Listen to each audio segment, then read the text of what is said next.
+1 രണ്ടാം allotment list പ്രസിദ്ധീകരിച്ചു. പ്രവേശനം ജൂൺ 12, 13 തീയതികളിൽ. അലോട്ട്മെന്റ് ചെക്ക് ചെയ്യാനുള്ള ലിങ്ക് വീഡിയോയുടെ താഴെ നൽകുന്നുണ്ട്.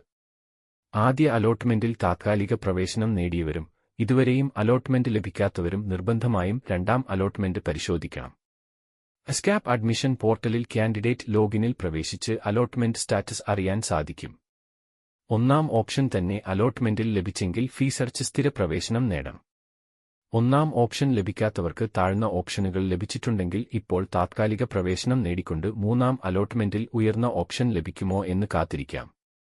ഒന്നാം ഓപ്ഷൻ ലഭിക്കാത്തവർക്ക് വേണമെങ്കിൽ ഉയർന്ന ഓപ്ഷനുകൾ റദ്ദ് ചെയ്ത് ഇപ്പോൾ ലഭിച്ച ഓപ്ഷനിൽ സ്ഥിര പ്രവേശനവും നേടാം.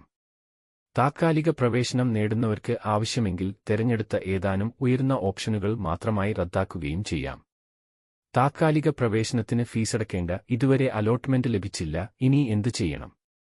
അപേക്ഷിച്ചിട്ടും ഇതുവരെ അലോട്ട്മെന്റ് ലഭിച്ചിട്ടില്ലാത്തവർ ജൂൺ 19 മൂന്നാം അലോട്ട്മെന്റ് പ്രസിദ്ധീകരിക്കുന്നതിനായി കാത്തിരിക്കുക. ആദ്യ അലോട്ട്മെന്റിൽ തന്നെ ഫീസടച്ച് സ്ഥിര പ്രവേശനം നേടി. ഇനി എന്ത് ചെയ്യണം? അലോട്ട്മെന്റിൽ തന്നെ ഫീസടച്ച് സ്ഥിര പ്രവേശനം നേടിയവർ രണ്ടാം അലോട്ട്മെന്റ് പരിശോധിക്കേണ്ടതില്ല. ആദ്യ അലോട്ട്മെന്റിൽ താത്കാലിക പ്രവേശനം നേടിയ എനിക്ക് രണ്ടാം അലോട്ട്മെന്റിൽ ഓപ്ഷൻ മാറ്റമുണ്ട്, എന്ത് ചെയ്യണം?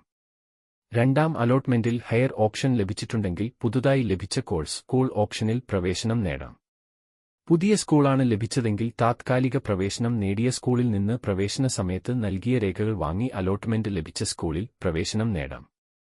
ഇത്തവണയും ഒന്നാം ഓപ്ഷൻ ലഭിക്കാത്തവർക്ക് താത്കാലിക പ്രവേശനം എടുക്കാവുന്നതാണ്. ഇപ്പോൾ ലഭിച്ചത് ഒന്നാം ഓപ്ഷൻ തന്നെ ആണെങ്കിൽ ഫീസ് അടച്ച് സ്ഥിര പ്രവേശനം നേടാം.